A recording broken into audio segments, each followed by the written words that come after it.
Welcome to Films and Stuff with your hosts, Pete Mitchell and Ethan Hunt. Pete, films and stuff. As I was just saying to you, this is my favorite 1 hour period of the entire week. It's time. We got to talk about House of the Dragon, Rings of Power. That's right, Ethan. And I am actually quite happy with the pace of how things are moving in Dragonstone or in King's Landing.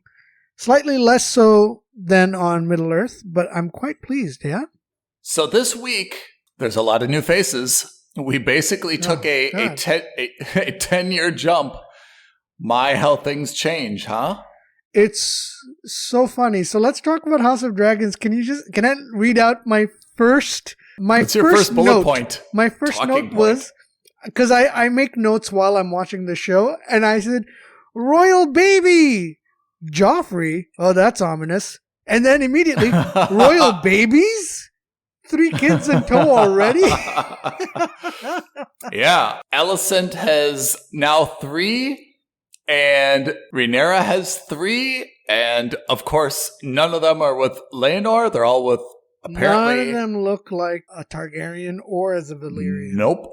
Not a single one of them. Yeah, I mean, one of the things I thought that struck me right away was that right now, as things stand, Alicent's kids are more powerful than Rhaenyra's kids, right? Because they're the kids of the queen and the king. But when powerful Viserys, in what way? Just in terms of they have that, just the fact that they're the kids of the king and queen, right?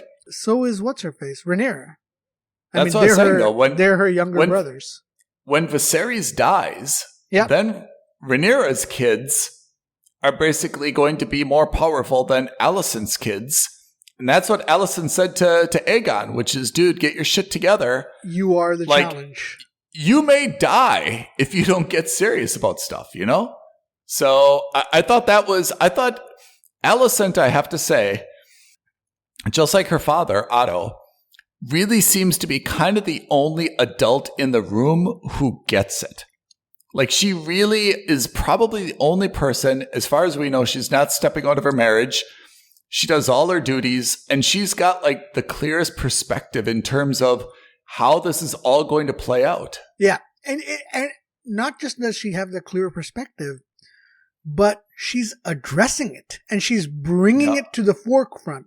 Everybody else knows. I don't think it's now an open secret, right? Clearly, the Hand knows, Viserys knows, everybody knows. But no one wants to say anything because you don't want to talk about the dirty little secret. Yeah. And except Alicent. Alicent's the only one who says, everyone get out. I need to talk to my husband. And your daughter is definitely having sex with somebody else. So credit to Alicent in that regard. I think in that regard, she's probably the most mature of the group. However, as we see by the end of the episode, she's clearly still also very naive. I mean, are you talking about Larius? Yeah. I mean, he's just evil. Yeah, he's the little finger of this group, right? Yeah. He's the one who's kind of sprinkling dirty thoughts and dirty words, true as they may be, but still into Alicent's ear. Yeah. He's the one who she goes to when she says, we need to solve this problem. Yeah. And he ends up killing his brother and father on purpose, making him the new lord of, what's it? Harrenhal? What was the name? I can't remember. What kind of psychopath? I mean, he didn't even seem to have like a bad relationship with his father or brother, right? Not that I could see on screen anyway. What kind of psychopath arranges something like that? Right? And if anything, that actually elevates them into a position of power because their son could potentially become king, right? Or his nephew could become king. Yeah. So I thought that was a bit psychotic, and I thought that was really the first misstep that we see Alicent really make. You just know her father would never do. I mean, she definitely made it. It's definitely not what she wanted, but is she worse off because of it? Forget Laris and maybe she owes him a favor and maybe she's got to manage him, but are things worse with Harvin gone and with the hand gone? So fundamentally, nothing has changed, right? Yeah. Except now Viserys will have a new hand. Where things could get better for Alicent is if she's able to convince Viserys to put someone else that was closer to or allied with her as his hand. Yeah. Okay? Or maybe even call upon her father once more. So in that regard, she could be better. The other thing is this could be the slippery slope in the sense that this could be the inciting incident that makes her turn into a villain. I guess Alicent almost has to act more aggressive than she's comfortable with because the stakes are so high. 100%. Not just are the stakes so high, but now it's not just about her, it's about her 2 kids as well, her 3 kids or whatever it is. Yeah. She doesn't want to lose them either. And she's afraid Rhaenyra will kill her kids. We don't know what Rhaenyra's intentions are with Alicent's children because they are ultimately her siblings. Yeah. I have to say, I have a problem with Rhaenyra when we were first introduced to her, she was so compelling, right? Yeah. Like that first 1 or 2 episodes where she went to confront Daemon on the bridge and she got the egg back and she said, let's, take the fight to the stepping stones. She, as a kid, how old was she? I don't know, 17, 18, 16? Something like that. Yeah, 15 maybe. She was way more mature. Then, to be honest, she seems to be acting as a 26-year-old, 28-year-old. Like this new version, and I kind of like the actress. I think she'll grow on us after a few more episodes. But we see her be very, very strong, going to the Queen's quarters, right? So that's a positive first impression. But the fact that she's had 3 kids now out of wedlock is just stupid and risky. And the fact that she just seems to be, even like in these council meetings, she's not acting like the regent queen. She's not acting as though, hey, I've got things covered. I'm the hardest working person here. I'm the most informed. She's not that active. She seems to be still like a teenager sulking around. It's not at all clear what she's unhappy about. She's been named as the regent queen. What exactly is her gripe? So 2 comments following up on that. First of all, I agree with all of them, right? So I'm surprised Alicent is a member of the council as the queen right now. Yeah, why would she be on the council? I don't get it. Fine. She is? Okay, no issues. But it's weird that she's on the council. I don't know why she's in there. The second, and I think maybe more important point, is that I get that Laenor is gay. How does that prevent you from bearing children? Yeah, you can still have a baby. You can still have a baby. How does that stop you from having babies?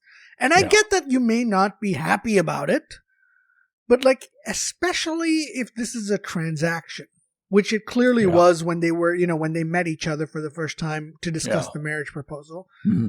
Especially if this is a transaction. What, you can't bite the bullet for 3 times to have your 3 kids and leave it at that? And once the babies are there, she can have all the sex she wants with Harwin as she wants and drink that magical tea and she's fine, right? And maybe that's another plot point they could have explored as a source of controversy.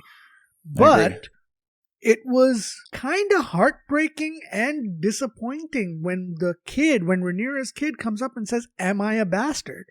Because obviously that's how do you not think of your own children in this, right? Obviously, everybody and their mother is going to be talking about it behind his back. Obviously, his cousin brother, Aegon, is going to be nailing him around with that. Everybody is. And children, of course, are even more cruel.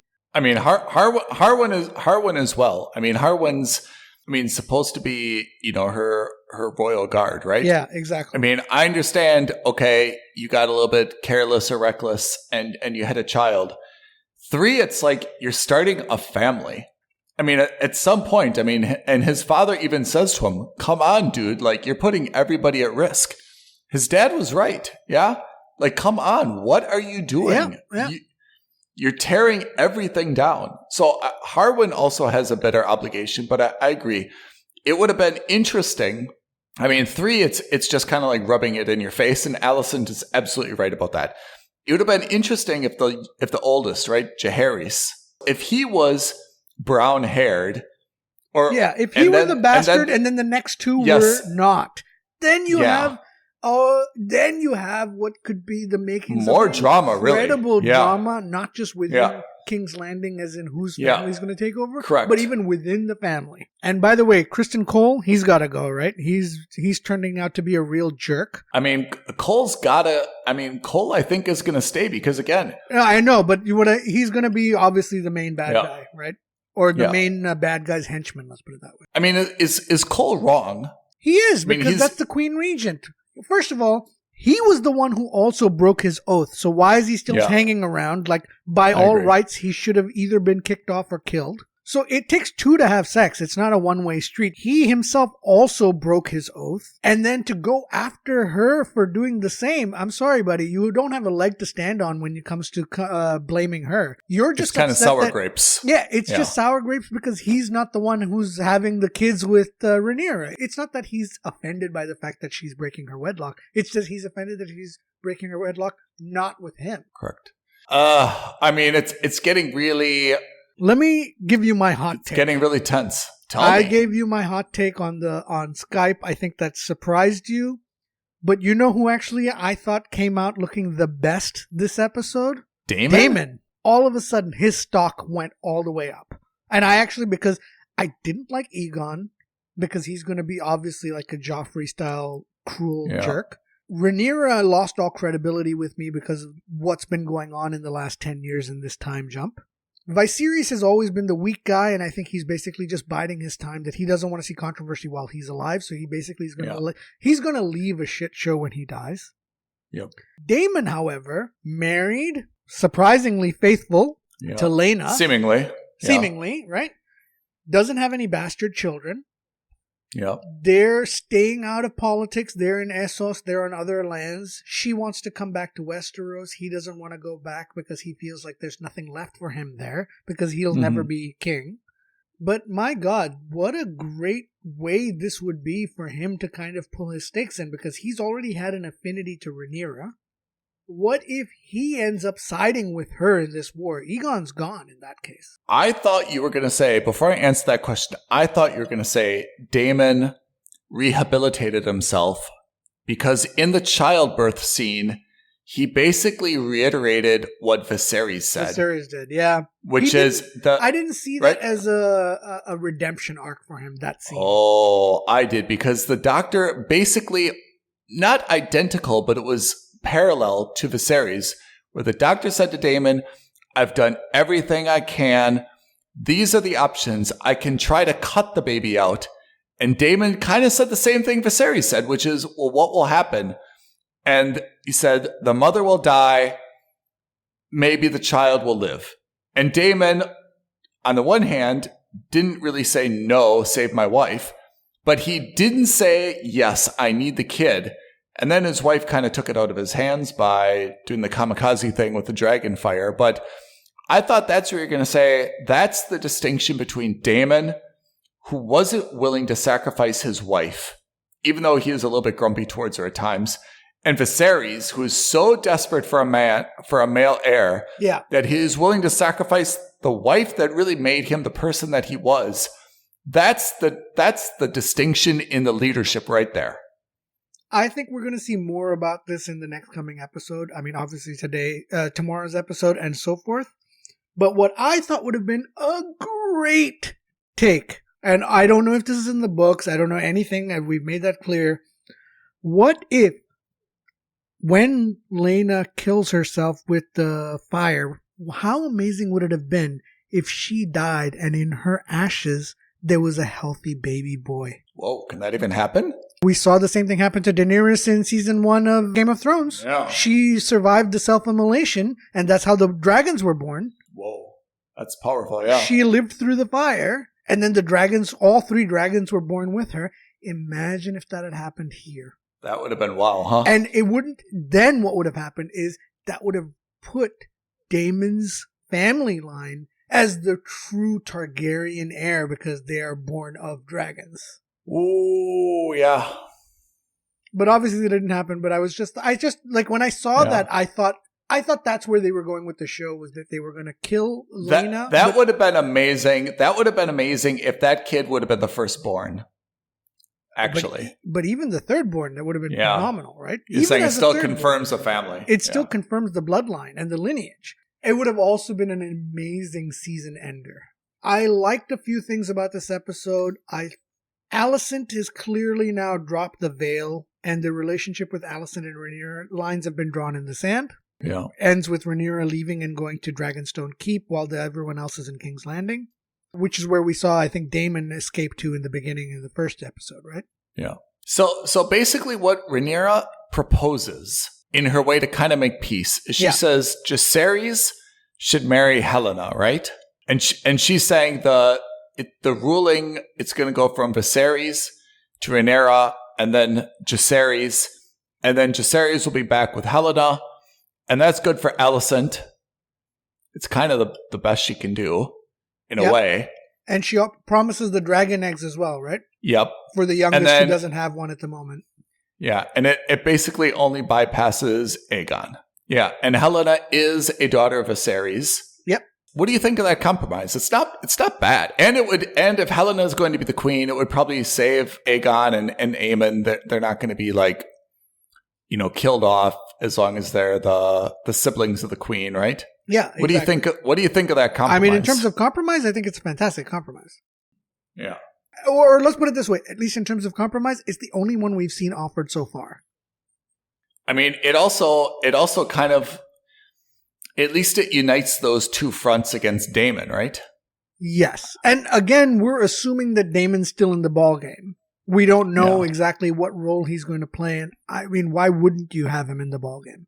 I mean, he's gonna, I agree. He's gonna stay in the ballgame. And maybe that's the compromise that Rhaenyra and Alicent need to make, is somehow compromise combine their families to take on Daemon, right? Yeah, but I think we're not going to see that. I think what's going to happen is that the two of them are going to tear each other apart, leaving Daemon as the only viable heir. If Daemon's too old for Helena.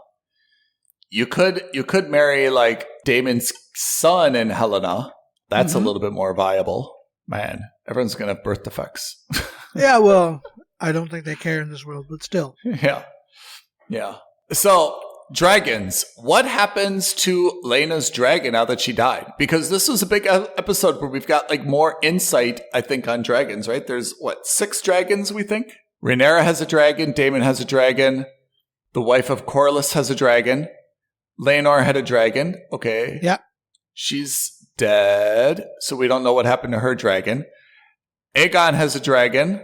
Jacaerys has a dragon. We don't know how it's going to happen, but my feeling is that Laena's dragon is going to go to her daughter. Because remember, her daughter was saying also that she was talking to her daughter and she said, I was 15 when I got my first egg. Yeah. Baela has a dragon, right? So there's 1, 2, 3, 4, 5, 6, 7 dragons. Oh, Lucerys has a dragon. That's 8. And maybe Helena has a dragon. That's 9. So there's kind of 9 dragons right now, we think. Who knows? I mean, the thing is, I will say the one thing I don't like about the show is they've been so flippant about the number of dragons and who can use them that they've kind of, I'm not saying they have, but they've kind of lost a little bit of their value. I mean, I think the interesting thing that we got when Laena was saying it to her daughter, right? Because her daughter seems to kind of have like an egg. But, she's like, hey, like some of them just don't even hatch. Yes, that's right. So, I mean, it seems like there's 9, but when they have eggs, they have like more than one egg, maybe? Yes. I think I can't remember if it might have been Rhaenyra who said, look, in the next batch, you'll get to pick your first egg for your son. Yeah, for Aemond. Yeah. It's not like there's 20 dragons. It seems like there's 9 or 10 dragons, a few eggs, and they're becoming more and more rare.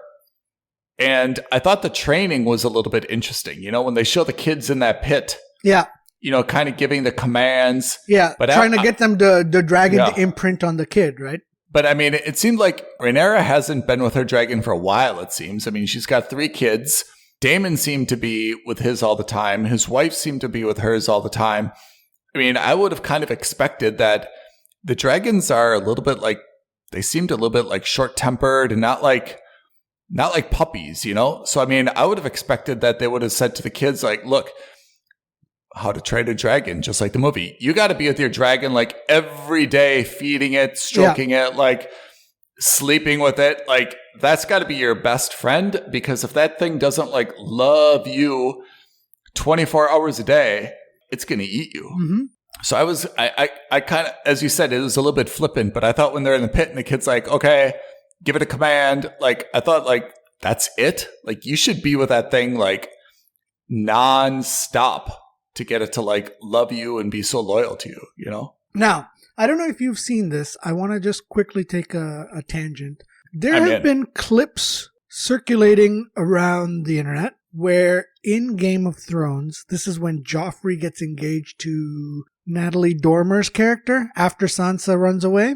Okay. He takes her down into the Dragon's Keep, and where you see all the images of the Targaryens and all the different, I guess, bones. I can't remember. Honestly, it's been so many years, I can't remember. But supposedly, he spoils what happens in this show. No way. And I haven't verified this. I haven't gone back to check because, frankly, I couldn't be bothered. He tells Natalie Dormer's character, and I can't for the life of me remember what her name was, how Rhaenyra meets her end, and at whose hand. Oh, we've got to find that clip. We have to find it. Yeah, so I saw the thing. I don't know. I mean, you've seen it, so it's not a spoiler, but again, you probably haven't remembered, so it is a little bit of a spoiler. Yeah. So I'm going to hold off on that. No, I'm going to find it. I'm going to find it as soon as this episode is over, Pete. I really want to see it. So apparently we learn how Rhaenyra dies in Game of Thrones 10 years ago. And if that's true, and if they stick to it, kudos, because I love when stuff like that happens. Unintended consequence, right? Yeah. I mean, it's one of the reasons that, I mean, you and I are watching basically 3 prequels right now, right? We're watching House of the Dragon, we're watching Andor, we're watching Rings of Power, and in theory, we should be very bored by all of them because they're inconsequential to the end game. But I think it's the end game for all 3 of these were so fascinating to us that we really want to see the backstory and how we came to this point. Right? That's all Andor is about. That's all Rings of Power is about. I would say if you compare the 3 of them in terms of ranking, I would say House of the Dragon is number 1 in terms of the story, that where we know the end game, but what's the story that leads up to it? Is that most exciting? Yes or no? I think for House of Dragons, it's the most exciting of the 3. At this moment, I would say that Andor is probably more exciting than Rings of Power. Even though it should be the other way around. Yeah, why? Why are we down on Rings of Power? Why doesn't that have the same? I think it's just coming down to pace. Honestly, I think it's coming down to pace. Were you not happy with this episode 6? What's interesting about this episode 6, so you're right, let's move on to it. I've got my notes, and I really have very few notes. Yeah. First, no Harfoot, so that's a big plus. I put the same thing. No Harfoots. No stranger. No, none of this nonsense, right? But the flip side to that is that because there's no Harfoots in this episode, and there are only 8 episodes in this season, which means there are only 2 episodes left, I worry that episodes 7 and 8 will be Harfoot and stranger heavy. Yeah. I'm not saying it will be. I'm just saying it could be a cause for concern. Who are you leaning now after seeing this episode? And I think this episode was quite useful for solving some of the things, right? I mean, we saw a lot of Adar. He claims to have killed Sauron. Yep. Who is the stranger? I think it's Sauron. I don't think he actually killed Sauron. I think he thought he did, but I don't think he actually did. But wasn't there, I thought last episode, we watched episode 6 Friday night, so 1 week ago is episode 5. Remember, he was looking at the crater where the stranger, crashed into? Yeah, his orcs were, yeah. So he was lying to Galadriel? I mean, if he thought that was a stranger who crashed there, or if he thought the stranger was Sauron who crashed there, he knew that the stranger wasn't dead, or Sauron wasn't dead. So he lied to Galadriel? I don't think so. I think, the thing about these kinds of things is when they say, I killed him, I don't think they mean he physically died, like, as in I killed the essence of him. I made him a different person. It could also be that. I don't know. I'm definitely reading too much into it. I think he believed he killed Sauron, as in he made him change into something else. But I don't know. So that was my first note, is that I'm worried about that. Harfoots. Got it. What else? Worried about that. Second thing is the fight scene seemed a little bit fun, a little bit more fluid in this one, where you get to see Galadriel on the horse. You see, all of them kind of coming in. I thought that was a little more dynamic than we've seen in other episodes, where you see Arondir also take on that troll on his own. Yeah. So I thought that was fun, or maybe orc. I can't remember what they're called. I mean, I think I was just going to say to plan that a little bit.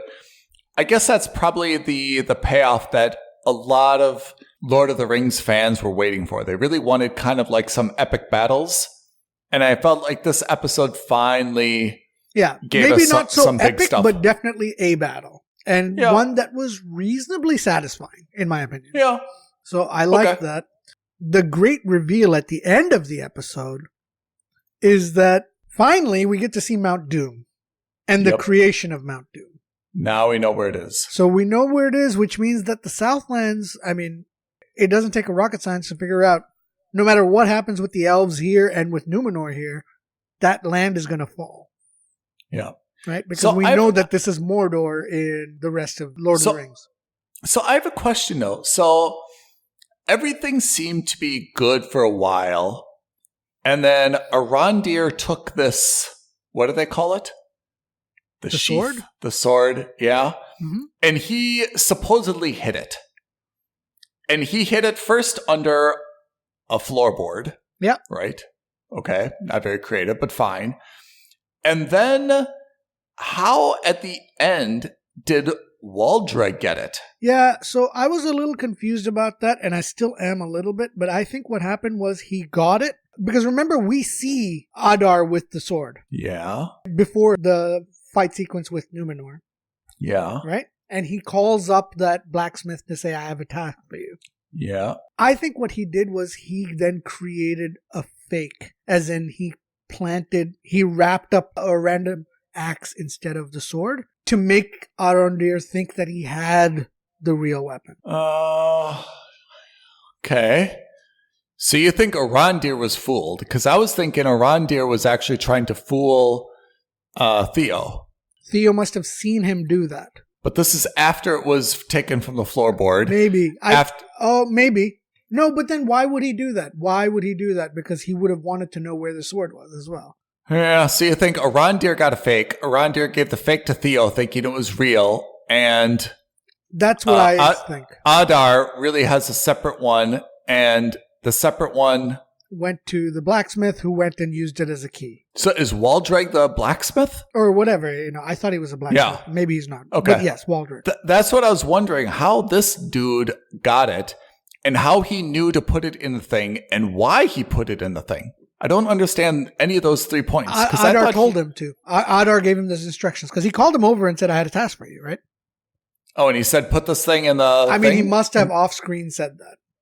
We don't know. Okay. He was just called to talk to him. And Waldreg, the blacksmith, pledged loyalty to Adar, right? Yes, he did.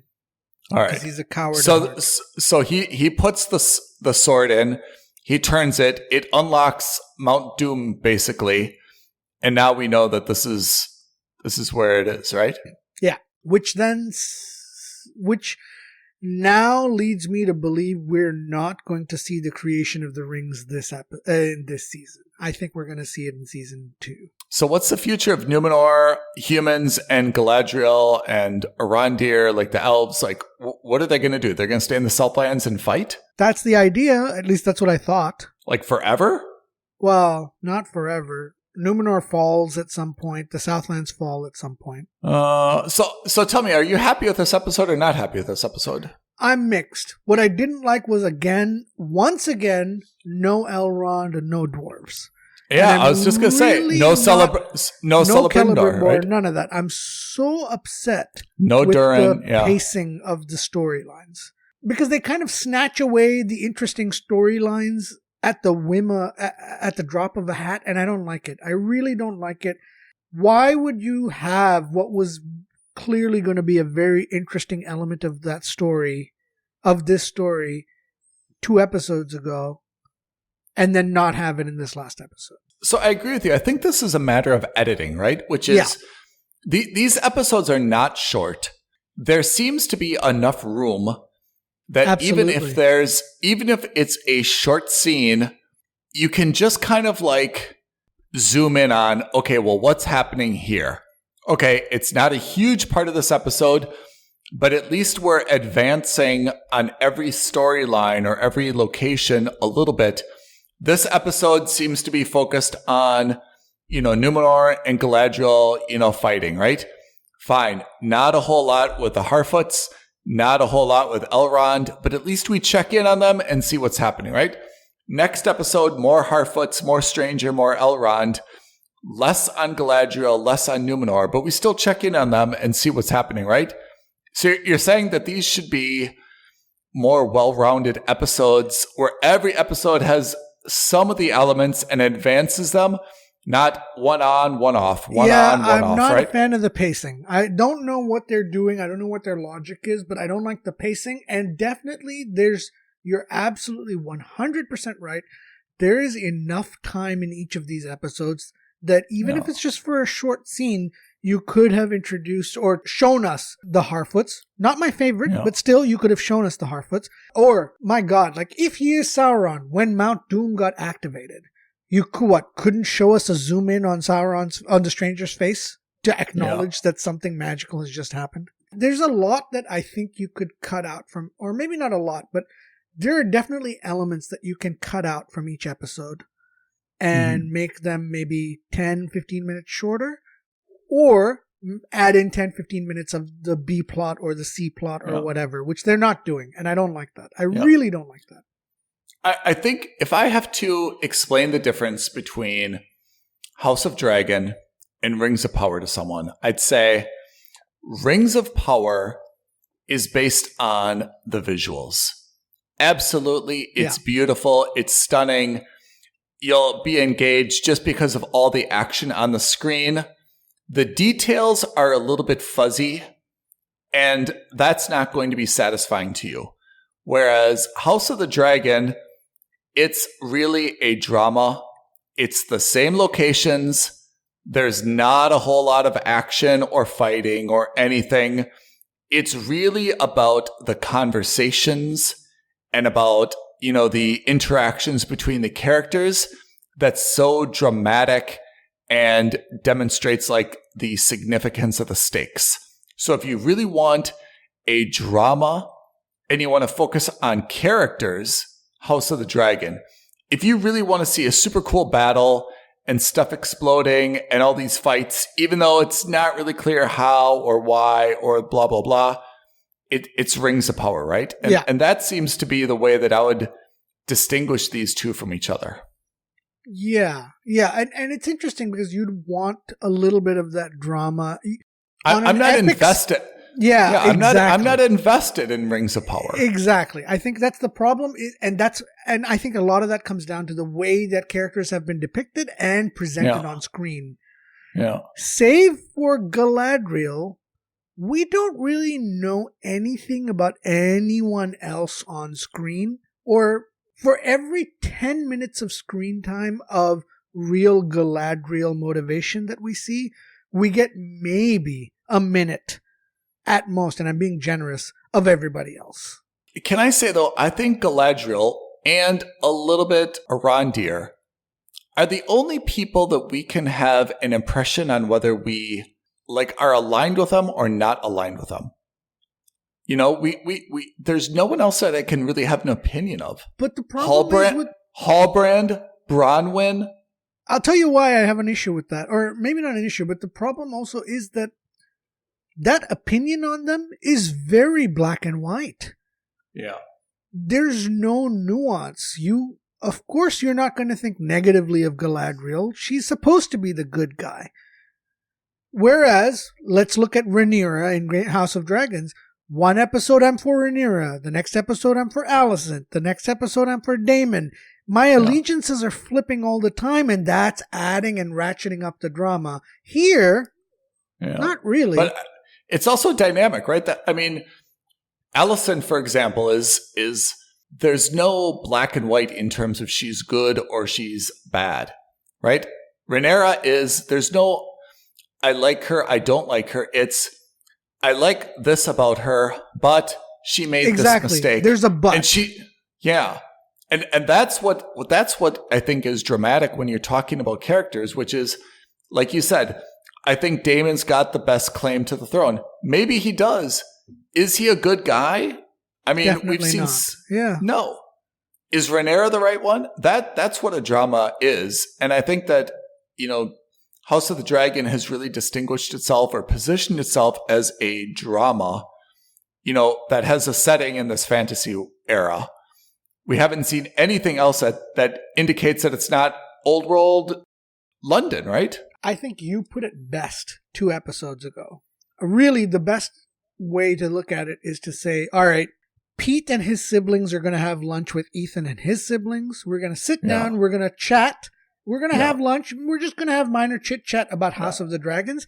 If there are 8 different people on that table, you're going to have 8 different opinions about who is right and who is wrong and why. In my family, we say 6 people, 7 opinions. Right.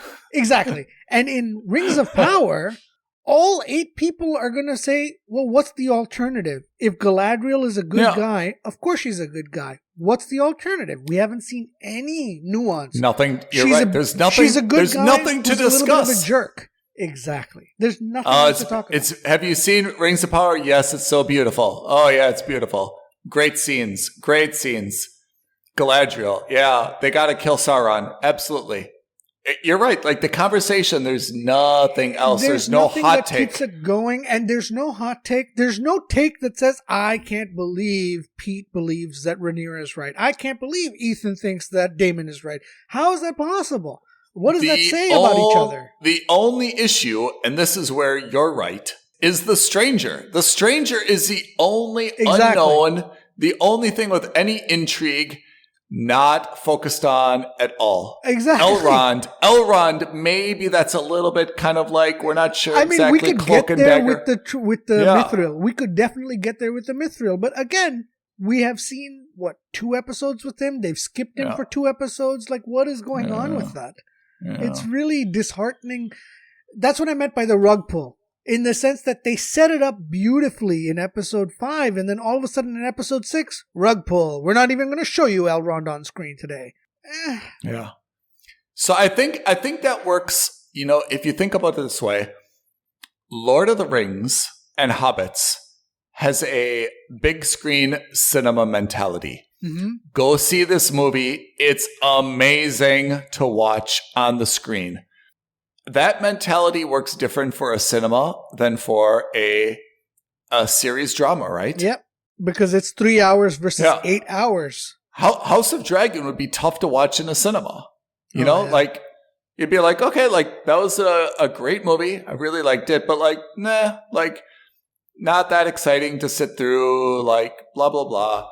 That's not a great big screen. Yeah, you're right. Because you and I would sit there and say, like, do I need to see this scene where they're sitting at the King's Council? Like, this is dumb. Yeah. Bring on the dragons. I agree. Let's see some flying. Yeah.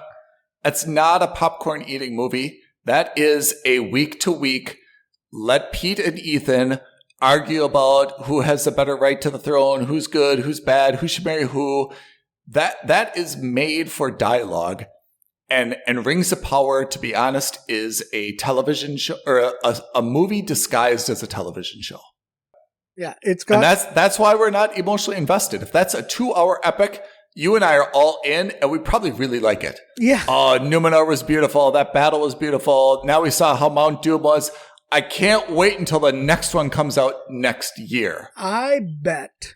At the end, in 2 weeks from now, when episode 8 drops and the season ends, I'm willing to bet that there's going to be a couple of Lord of the Rings super fans who are going to go in and make a 2-hour movie out of these 8 episodes. They'll cut. So I don't know if I told you about this. I can't remember. I was talking to someone. I saw online that someone took all of Obi-Wan Kenobi's 6 episodes. Whoa. And they cut it from a 6-hour TV series to a 2.5-hour long movie.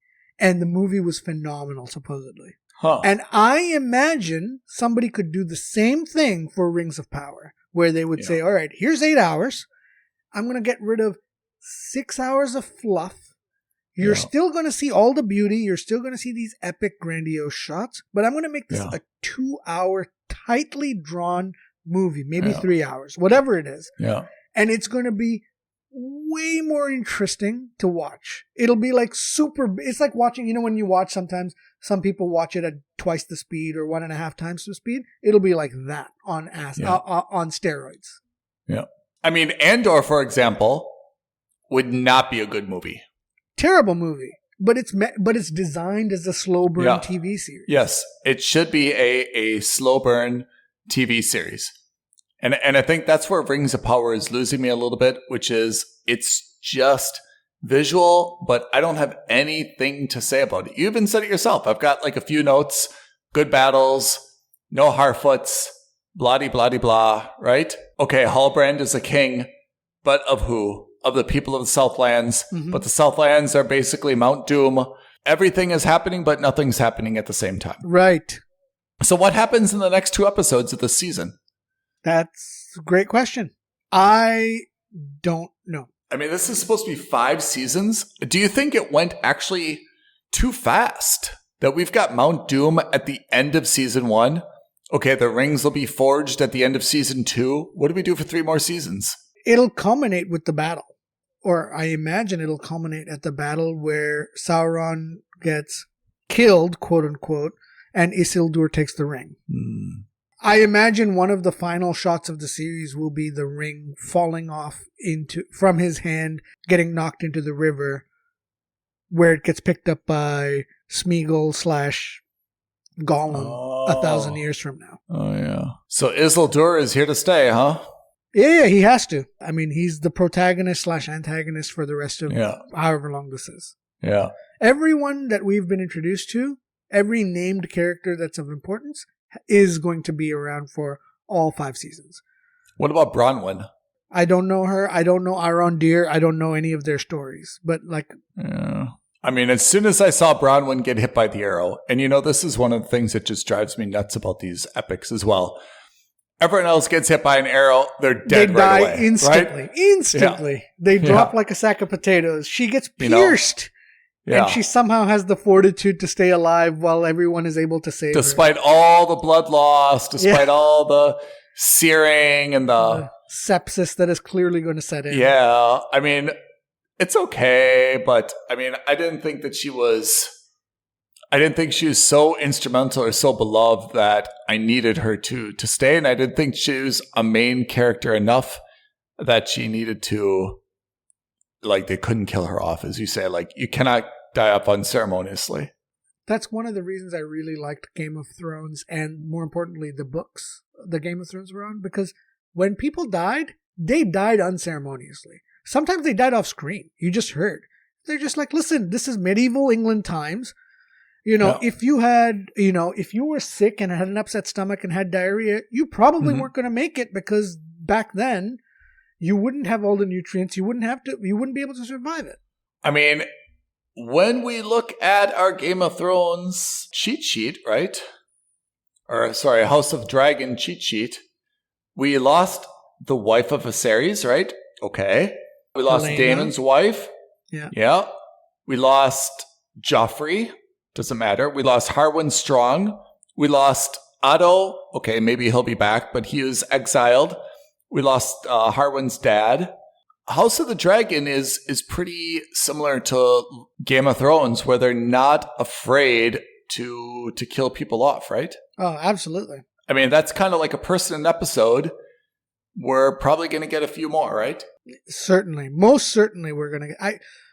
It's a real shame, actually. I haven't been able to find it, and maybe I'm not looking hard enough, but I don't know how many seasons they're planning for House of the Dragon. So it's hard to figure out what the pacing is going to be.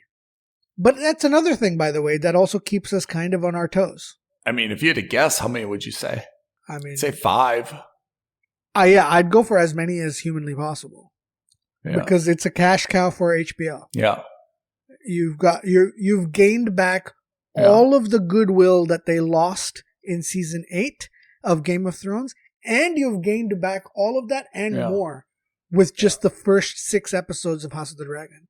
A lot of people are talking about this show. Yeah, I agree. I think more than 5 seasons is just gravy. I think it would be unlikely that HBO would greenlight this if they're like, we're not even able to like map out more than 3 seasons, you know? Why would HBO agree to spend $200 million on the first season if the writers came up to them and said, by the way, this is only 2 seasons long? You're never going to get your money back. Yeah, I think 5 seasons. I mean, 5 seasons means, I guess, again, it's hard to know what the pace, but I would expect that when we're in season 5, there's absolutely no more Viserys. Maybe no more. Everyone should be dead theoretically by the end of the 5th season. We should be on all the kids, right? Even the kids should be died. Even all the kids should have died by then. Yeah.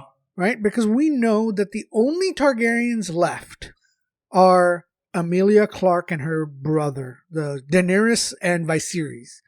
Do we know where they're from? Do we know their family line? Well, they're Targaryens, so we're seeing their family line here.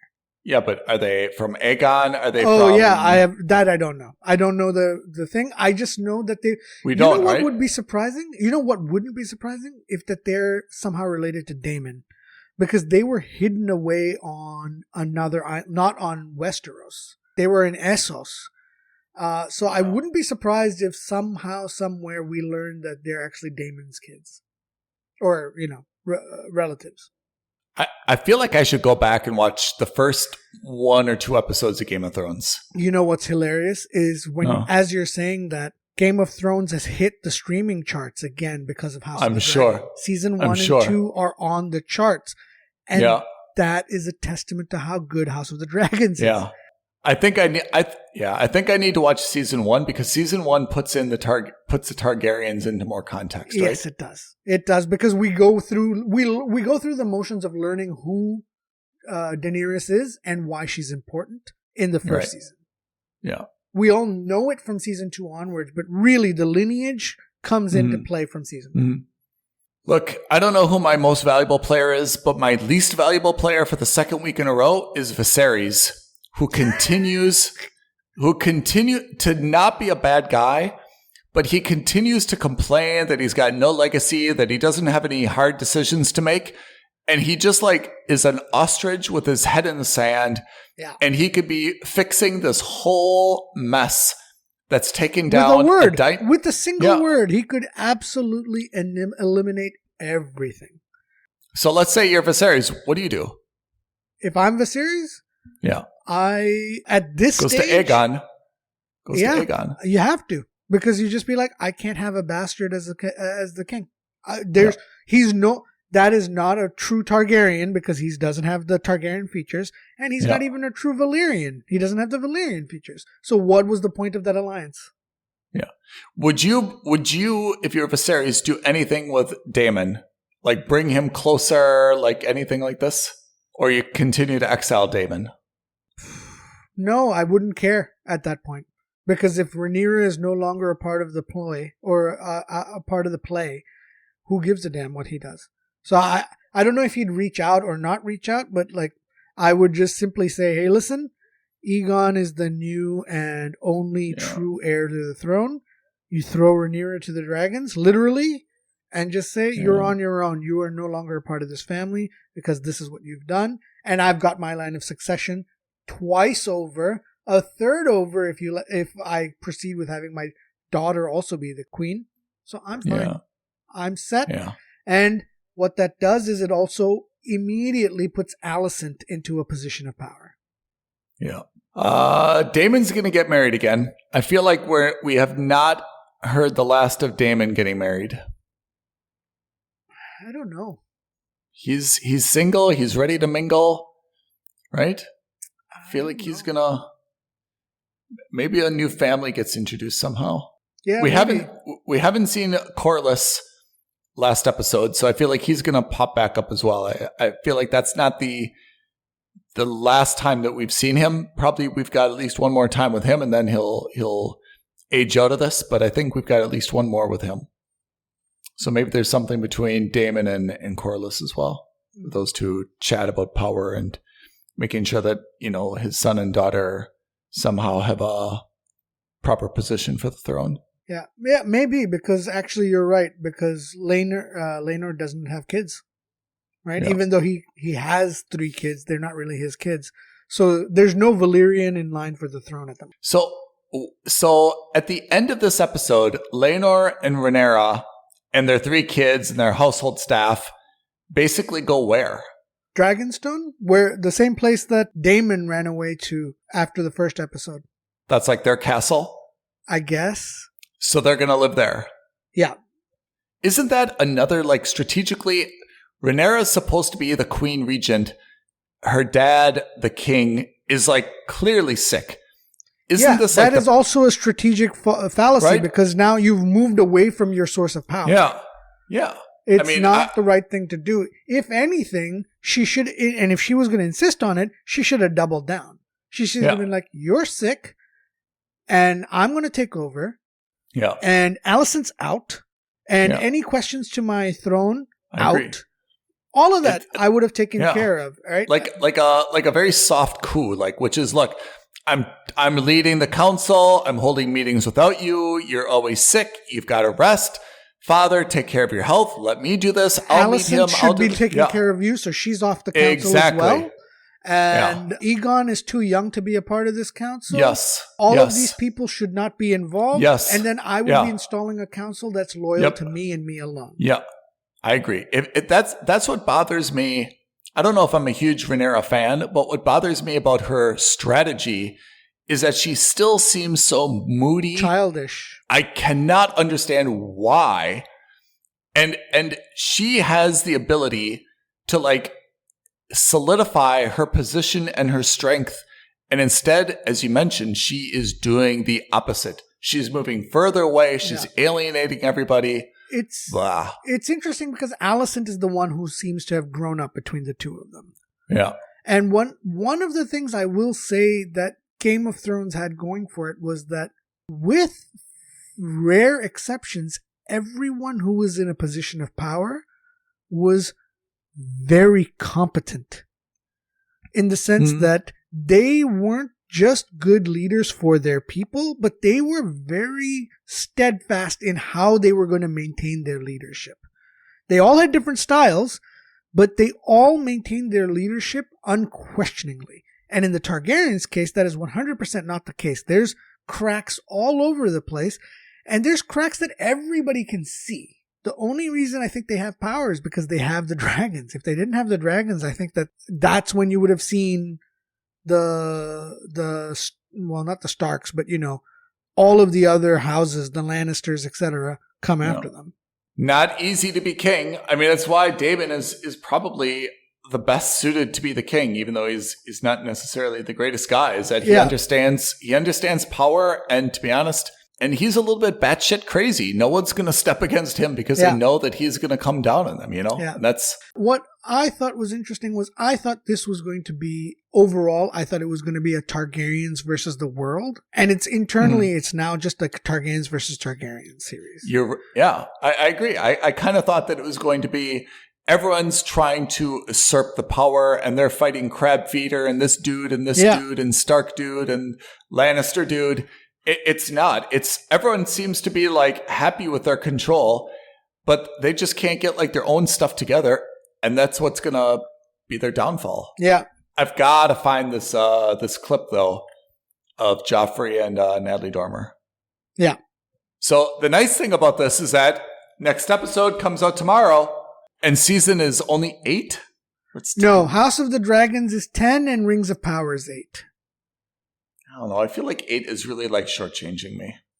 Am I really supposed to have a 12-month subscription to Amazon Prime for 2 months? Yeah, but I also look at it this way. It's just like, I'm sorry, but they've put so much fluff in the first 6 episodes. Like, I'm surprised that there's even 8. Yeah, okay. To be continued. Indeed. So we still both say that House of Dragon must subscribe. We're still kind of mooch-y for... We're definitely mooching on Amazon Prime. Right. Again, the only advantage is most people already have, or not most, but a lot of people already have Amazon Prime for, the shopping side and the retail side. Yeah. So it becomes an added bonus. But if you do not have an Amazon Prime subscription, I would not seek out one for this show. No. Unless you're a die-hard Lord of the Rings fan, you can absolutely live without this. Even then, I have friends who are die-hard, even more so than I am, who know everything, even more so than me. They haven't even bothered watching any of the episodes. Oh, really? Yeah. Wow, that's shocking. Again, Amazon should be like, those are the types of comments that Amazon should be like. That's the red flag for them. There's still time to course correct after season 1 ends. I think it's obviously too late for season 1, but there's time to course correct for season 2 onwards, and let's hope that they do. Yeah, I mean, just like, the original Game of Thrones, I mean, you saw the viewership numbers. It started at like 4, 7, 14, 28. Yeah. To 45, yeah. I mean, so it's true. I mean, shows do get momentum and they grow in viewership. But I have to say, given the stakes of Rings of Power and the recognition it had and the platform that Amazon had, it should have been kind of at an all-time high to begin with. Yeah. And should have maintained that pace all the time. Yeah. And I think the word of mouth and the reviews are not telling anyone, you've got to watch this, you're missing out, Anyway, that's Rings of Power. So stay tuned. If you have any ideas as to what you think should be done on Rings of Power in specific or in particular, why don't you drop us a comment on the video below, or why don't you email us aloha@filmsandstuffpodcast.com, or drop us a tweet at FNS Podcast. Let us know what you think is the way that Amazon can fix this show. And for House of the Dragon, if someone can send us this clip that allegedly exists where Joffrey is telling Natalie Dormer how the Targaryen or how Rhaenyra dies. Agreed. Thank you, everyone. Thank you, Pete. Thank you, listeners. Have a great week ahead. Bye, guys. Bye now. Thank you for listening to another episode of Films and Stuff. If you haven't already, please subscribe and review on Apple Podcasts, Spotify, or wherever podcasts are downloaded. Films and Stuff. There is no substitute.